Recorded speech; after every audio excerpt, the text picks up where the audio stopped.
அவங்க வீட்லயே அவங்க குடும்பத்திலேயே விசில் சத்தம் பலமா கேக்குதான். கரூர் விஷயத்தை பத்தி ஊருக்கே தெரியும். ஆனா போடு, விஜய் மேல பழிய போடு. திமுக நாளையோ இல்ல இந்த பாஜக நாளையோ இல்ல இந்த மற்ற பலர் நாளையோ இல்ல எந்த என் நெஞ்சில் குடியிருக்கும்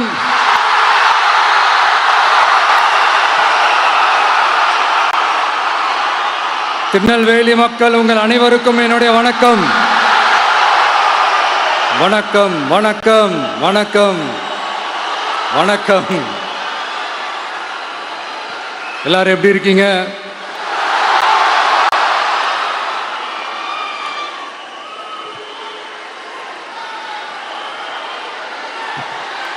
உங்க மகன், உங்க அண்ணன், உங்க தம்பி, உங்க தோழன், உங்க நண்பன், உங்க விஜய் உங்களை தேடி வந்திருக்கிறேன். இந்நேரம் திமுக கையில் அந்த முழு பவரும் இருந்திருந்தா, இந்நேரம் ஸ்டாலின் சார் கையில் அந்த முழு பவரும் இருந்திருந்தா கண்டிப்பா இந்த நிகழ்ச்சி நடந்திருக்காது. ஏதாவது ஒரு முட்டுக்கட்டையை போட்டு நம்மளை வரவிடாம பண்ணியிருப்பார். ஆனா இப்பதான் அவர் ஒரு அதிகாரம் இல்லாத ஒரு முதல்வரா அப்படியே இருக்கார்ல, ஒரு கேர்டேக்கர் கவர்மெண்ட்னு சொல்லுவாங்க இந்த பீரியட. ஸோ அப்படி இருக்கிறதுனாலயோ என்னமோ கொஞ்சம் ஈஸியா வர முடிஞ்சதுன்னு நினைக்கிறேன். அது மாதிரி இந்த திமுக கவர்மெண்ட் நமக்கு எவ்வளவு பிரச்சனைகள், எவ்வளவு நெருக்கடிகள், எவ்வளவு அவதூறுகள், அவங்களையும் தாண்டி இன்னும் சில பேர் இன்னும் நிறைய அவதூறுகள் எல்லாமே பரப்புனாங்க.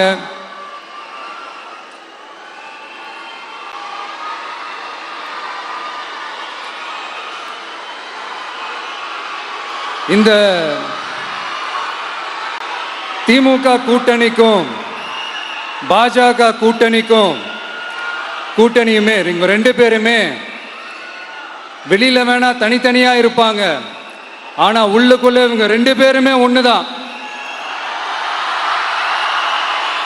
இவங்க ரெண்டு பேருக்குமே ஒரே நோக்கம்தான். அது என்ன நோக்கம் தெரியுமா? உங்களுக்காக நல்லது செய்ய, உங்களுக்காக உழைக்க, உங்களோட கூடவே நிக்க இந்த விஜய் வந்துடக்கூடாது. அதுதான் அவங்களுடைய அந்த நோக்கமே. ஏன்னா இந்த விஜய் வந்ததிலிருந்து அவங்க நிறைய இந்த ஊழல்லாம் செஞ்சுக்கிட்டு இருந்தாங்கல்ல, ஒரு லிஸ்ட் போட்டு சொன்னல, அதெல்லாம் அவங்களால செய்ய முடியாம போச்சு. எல்லாத்துலயும் மண்ணு விழுந்துருச்சு. அதனால செம்ம கோபத்தில் இருக்கிறாங்க என் மேல. அதே மாதிரி அடுத்து ஆட்சிக்கு வர முடியாத ஒரு சூழ்நிலைய மக்களே நீங்களே ஆல்ரெடி உருவாக்கிட்டீங்க. இந்த கூட்டணி கணக்கு, அந்த கணக்கு, இந்த கணக்கு எதுவுமே எடுபடல. இந்த அரித்மேட்டிக் கணக்கு, மேத்தமேட்டிக்ஸ் கணக்கு எல்லாமே மண்ணுக்குள்ள புதைச்சிட்டீங்க.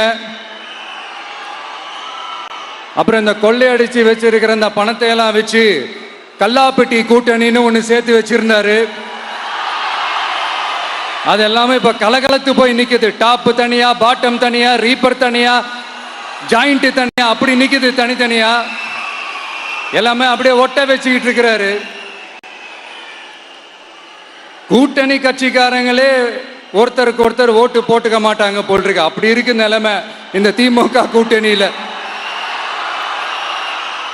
சரி, இவங்களுக்கு தான் இந்த நிலைமைன்னு பார்த்தா இந்த பாஜக தலைமையில் மற்றும் பலர் அவங்க நிலைமை இன்னும் மோசமா இருக்குது. அதனால மக்களே, இந்த திமுகவோட நேரடி கூட்டணிக்கும் மறைமுக கூட்டணிக்கும் நம்ம மேல காண்டு.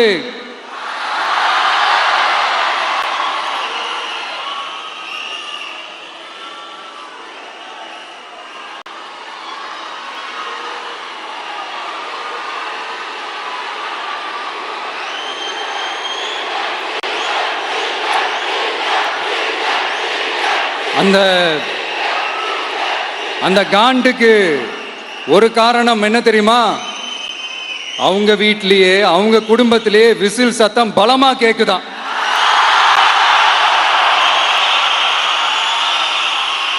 அடுத்த காண்டு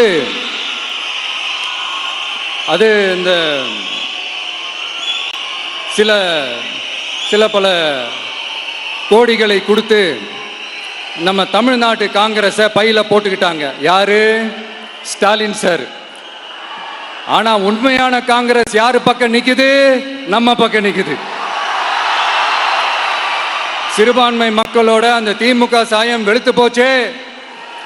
இந்த விஜய் என்னடானா மதச்சார்பற்ற கொள்கையோட உண்மையான ஒரு முகமா இருக்கிறானே. இந்த சிறுபான்மை மக்கள் வேற இந்த விஜய் பக்கம் தானே நிக்கிறாங்க அப்படின்ட்டு இந்த திமுகவுக்கும் பாஜகவுக்கும் என் மேல காண்டோ காண்டு. அதுக்காக நாம் என்ன செய்ய முடியும்? இந்த 33 வருஷமா ஒவ்வொரு வீட்டுக்குள்ளேயும் ஒவ்வொரு மனசுக்குள்ளேயும் போறதுக்கு நாம் பட்ட பாடு எனக்கு தானே தெரியும். அதனாலதான் நான் முன்னாடியே சொன்ன மாதிரி கட்சி ஆரம்பிச்சுட்டு ஒவ்வொரு வீட்டுக்குள்ளேயும் நான் போல, ஒவ்வொரு வீட்டுக்குள்ளேயும் போனதுக்கு அப்புறம் தான் கட்சியாவே ஆரம்பிச்சிருக்கிறேன்.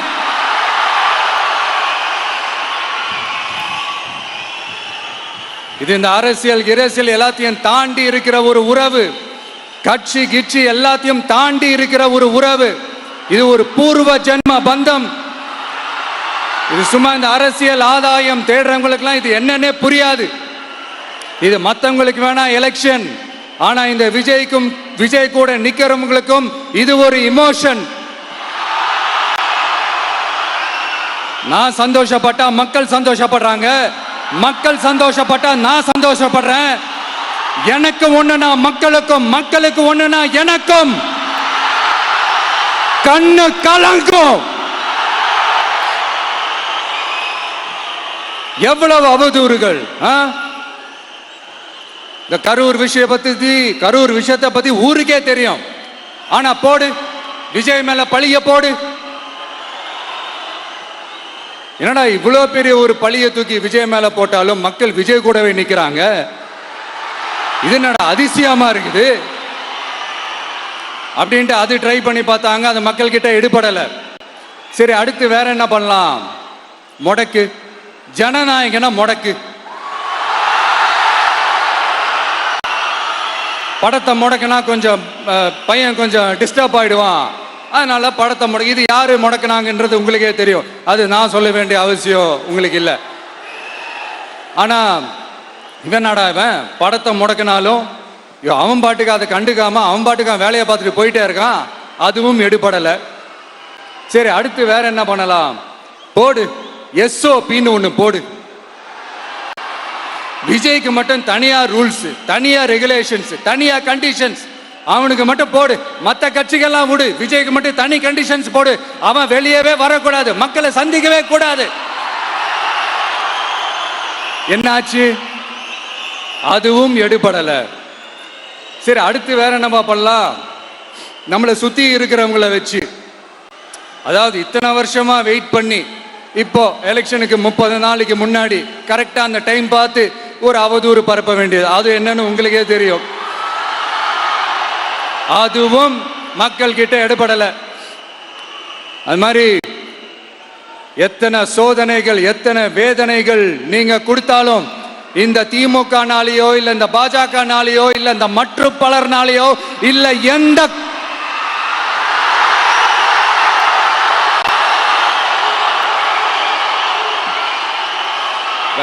வேற யாராலையும் என்ன மக்கள் கிட்ட இருந்து பிரிக்க முடியாதுன்னு சொல்ல வந்த. அதைத்தான் சொல்ல வந்த. ஒவ்வொரு வீட்டில் இருக்கிற ஒவ்வொரு விஜயும் இருக்கிற வரைக்கும் என்ன மக்கள் கிட்ட இருந்து பிரிக்கவே முடியாது. இப்படி இந்த சொந்த பந்தம் இவ்வளவு ஸ்ட்ராங்கா இருக்கிறதுனாலதான் நான் முன்னாடியே சொன்ன 234 தொகுதியிலையும் இந்த விஜய் தான் வேட்பாளர். அப்படின்னு தான் அதை நான் செஞ்சிருக்கிறேன். ஏன்னா நம்மளுடைய வேட்பாளர்கள் யாரும் டாட்டாவோ பிர்லாவோ அம்பானியோ அதானியோ கிடையாது. நம்ம வீட்டில் இருக்கிறவர், நம்ம குடும்பத்தில் இருக்கிற ஒருத்தரை தான் நான் வேட்பாளரா செலக்ட் பண்ணியிருக்கிறேன். அப்படி செலக்ட் பண்ணி தான் உங்ககிட்ட நான் ஒப்படைச்சிருக்கிறேன். அதனால அந்த வேட்பாளர் வேற, இந்த விஜய் வேற அப்படின்னு நினைச்சிடாதீங்க. இந்த விஜய் தான் வேட்பாளர், அந்த வேட்பாளர் தான் விஜய்.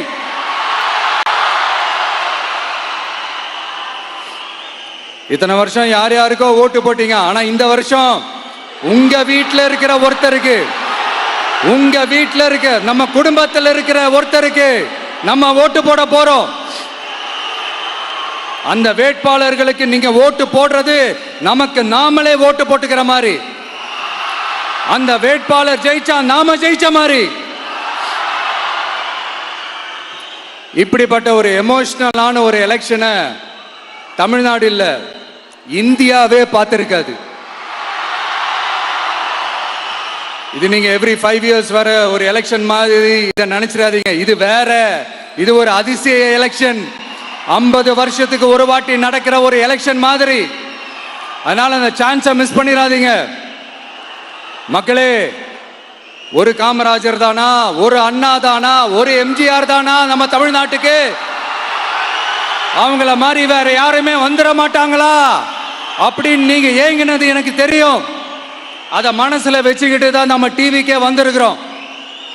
நம்ம டிவிக்கே யார் யார் மாதிரி எல்லாம் உழைக்கும்னு சொல்லவா? ஐயா முத்துராமலிங்க தேவர் மாதிரி, ஐயா வீரன் சுந்தரலிங்கம் மாதிரி, ஐயா வாபுசி மாதிரி, ஐயா அழகு முத்துக்கோன் மாதிரி, ஐயா கட்டமன் மாதிரி, ஐயா ஒண்டி வீரன் மாதிரி, ஐயா குரூஸ் பெர்னாண்டஸ் மாதிரி மாதிரி ஒட்டுமொத்த தமிழ்நாட்டு மண்ணுக்கும் உழைக்கும், உழைச்சிக்கிட்டே இருக்கும். இந்த எலெக்ஷன்ல நம்ம டிவிக்கு ஆட்சி அமைஞ்சா அது என்ன அமைஞ்சா அமைக்கிறோம். எப்படி அமைக்கிறோம்? நம்ம டிவிக்கு ஆட்சி அமைஞ்ச உடனே பெண்கள், இளைஞர்கள் எல்லாருமே நல்லா இருப்போம், நல்லா இருப்போம், நல்லா இருப்போம். விவசாயிகள், மீனவர்கள், உழைக்கிற மக்கள் எல்லாருமே நல்லா இருப்போம், நல்லா இருப்போம், நல்லா இருப்போம். இன்னும் பல வருஷத்துக்கு நம்மளுடைய குடும்பங்கள், நம்மளுடைய சந்ததிகள், நம்மளுடைய தலைமுறைகள் எல்லாருமே நல்லா இருப்போம், நல்லா இருப்போம், நல்லா இருப்போம். அதனாலதான் மீண்டும் மீண்டும் சொல்றேன், வேற யாருக்காவது ஓட்டு போட்டு உங்க ஓட்டை வேஸ்ட் பண்ணிடாதீங்க. அதனாலதான் பார்த்து பார்த்து உங்களுக்கான வாக்குறுதிகளை நாம அதை அறிவிச்சிட்டு இருக்கிறோம். சொல்லாதத, செய்ய முடியாததெல்லாம் சொல்லவே மாட்டோம். அதுல ரொம்ப உறுதியா இருக்கிறோம். சொல்லாததை செய்வோம், அது வேற விஷயம். ஆனா செய்யறத மட்டும் தான் சொல்லுவோம். யங்ஸ்டர்ஸ், விவசாயிகள், மீனவர்கள், இந்த மாதிரி பல திட்டங்கள் இருக்கு. எல்லாத்தையுமே நிறைவேற்றுவோம். இந்த விஜய் அதை சாத்தியமாக்கி காட்டுவான். இதை நான் ஏன் இவ்வளவு ஸ்ட்ராங்கா சொல்றேன் அப்படின்னா, மக்கள் பணத்திலிருந்து ஒரு பைசா கூட தொட வேண்டிய அவசியமே எனக்கு இல்லை. உங்களுக்கு புரியுதுங்களா? உங்களுக்கு மக்களுக்கு தப்பே நடக்காது, தப்பே நடக்க விட மாட்டேன். இப்ப நான் சொன்னல, மக்கள் காசுல இருந்து ஒரு பைசா கூட தொட மாட்டேன்னு. அத இப்ப ஆண்டுகிட்டு இருக்கிறவங்க, இதுக்கு முன்னாடி ஆண்டவங்க தில்லா சொல்ல முடியுமா? என்னை எதிர்த்துட்டு இருக்கிறவங்களால தில்லா, கட்ஸா, கெத்தா இத சொல்ல முடியுமா? நீங்க ஒழுங்கா ஆட்சி நடத்திருந்தா பெண்கள் பாதுகாப்பு ஏன் இவ்வளவு மோசமா இருக்குது? இளைஞர்களுக்கு ஏன் வேலை வாய்ப்பு இல்லாம போச்சு? போதைப் பொருள் கலாச்சாரம் ஏன் அதிகமா இருக்கு? சட்டம் ஒழுங்கு ஏன் சரியா இல்ல? வன்முறை ஏன் தலைவரிச்சு ஆறுது? இதுக்கு உங்களால பதில் சொல்ல முடியுமா ஸ்டாலின் சார்? பதில் சொல்ல தகுதி இருக்கான்னு தான் கேட்டிருக்கணும். ஆனா கொஞ்சம் நாகரிகம் கருதி அப்படி வேணான்னு பாக்குறேன். 2-2.5 வயசு குழந்தைய துள்ள துடிக்க உங்க திமுக நிர்வாகி ஒருத்தன் கொன்னான, அதுக்கு என்ன பதில் சொல்ல போறீங்க? விளாத்திக்குளம் பக்கத்துல +2 படிக்கிற ஒரு பொண்ணு டாய்லெட் வசதி சரியா இல்லாம ஒரு அவசரத்துக்கு காட்டு பக்கம் போய் ஒதுங்கினாங்களே, என்னாச்சு? இந்த உலகத்தை விட்டே போயிட்டாங்க. அதுக்கு என்ன பதில் சொல்ல போறீங்க? இந்த பிள்ளைங்களை உங்களால திருப்பி கொடுக்க முடியுமா சார்? 5 வருஷமா போலீஸ் டிபார்ட்மெண்ட் கையில வச்சுக்கிட்டு என்ன சார் பண்ணீங்க? பொம்மைகள் மாதிரி வச்சு விளையாடிட்டு இருந்தீங்களா? ஒரு மனசாட்சின்றது வேணாம். நாங்குநேரி பிரச்சனையை பத்தி பேசினா அது போதையில நடந்துச்சான், போதை பொருட்கள்னால அது நடந்துச்சான். பெரிய கண்டுபிடிப்பு, எங்களுக்கு தெரியாது பாரு.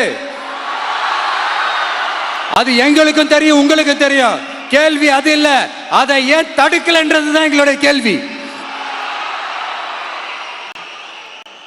இது மட்டுமா?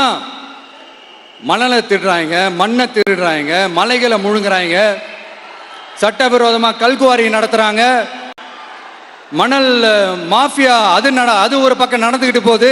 இன்னொரு பக்கம் மினிஸ்டர்ஸ் கொள்ளையடிக்கிறாங்க, இன்னொரு பக்கம் குடும்பமா சேர்ந்து கொள்ளையடிக்கிறாங்க. டாஸ்மாக்ல ஊழல், நகராட்சி துறையில ஊழல், இப்படி ஊழல் ஊழல், ஆட்சி முழுக்க ஊழல் ஊழல்லே ஊறி போய் நாரி போய் கிடக்குது. எந்த மூஞ்ச வச்சுக்கிட்டு சார் வந்து ஓட்ட கேட்பீங்க?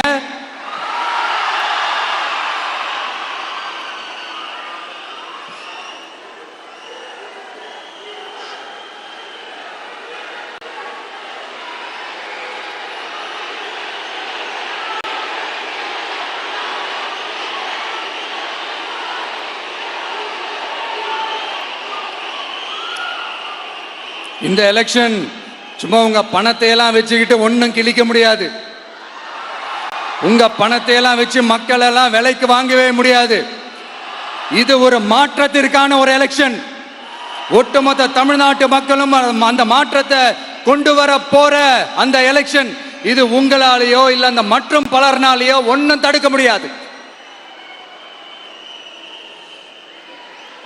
அதனால மக்களே, ஏப்ரல் 23ஆம் தேதி காலையில சும்மா பக்காவா ரெடி ஆயிட்டு வீட்டில் இருக்கிற சாமியெல்லாம் கும்பிட்டுட்டு உங்க ஓட்டர் ஐடி கார்டு கையில் எடுத்துக்கிட்டு முதல்ல பூத்துல போய் நின்று அந்த விசில் சின்னத்துக்கு நேரா இருக்கிற அந்த பட்டனை ஒரு அழுத்துங்க. இது ஒரு தலைமுறைக்கான ஒரு தேர்தல், உங்களுக்கான தேர்தல். எப்பேற்பட்ட வசதியான வாழ்க்கையா இருந்தாலும் எல்லாத்தையும் தூக்கி எறிஞ்சிட்டு உங்களுக்காக மட்டுமே வந்திருக்கிறேன். உங்களுக்காக நன்றி கடன் செலுத்துறதுக்காக மட்டுமே வந்திருக்கிறேன். அத்தனை வழிகளையும் தாங்கிக்கிட்டு உங்களுக்காக மட்டுமே வந்திருக்கிறேன்.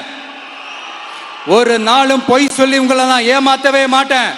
இந்த 4 முனை போட்டி, 40 முனை போட்டி, எத்தனை முனை போட்டின்னு எத்தனை உருட்டினாலும் இங்க 2 முனை போட்டி மட்டும்தான். ஒண்ணு, இன்னொன்னு எஸ், ஒன்னு டிவிகே, இன்னொன்னு டிஎம்கே. மக்கள் விரோத ஆட்சி நடத்துற ஸ்டாலின் சார் வேணுமா? மக்களை நேசிக்கிற உங்க விஜய் வேணுமா? அவ்வளவுதான் இந்த எலெக்ஷன். அதனால உங்க மகனுக்கு, உங்க அண்ணனுக்கு, உங்க தம்பிக்கு, உங்க பிள்ளைக்கு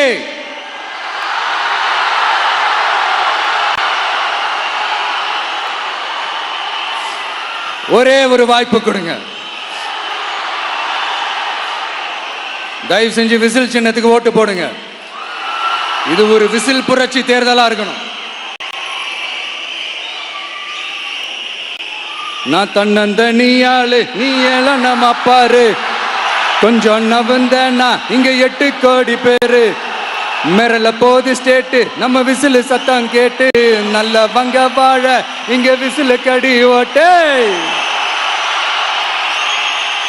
கடைசி நம்பிக்கை மக்களை தேடி வருது, அதை இறுக்கி புடிச்சு ஒரு வரலாறு எழுது. உங்க விஜய், நான் வரேன். விசில் அடிக்க ரெடியா? கான்பிடண்டா இருங்க, நல்லதே நடக்கும், வெற்றி நிச்சயம்.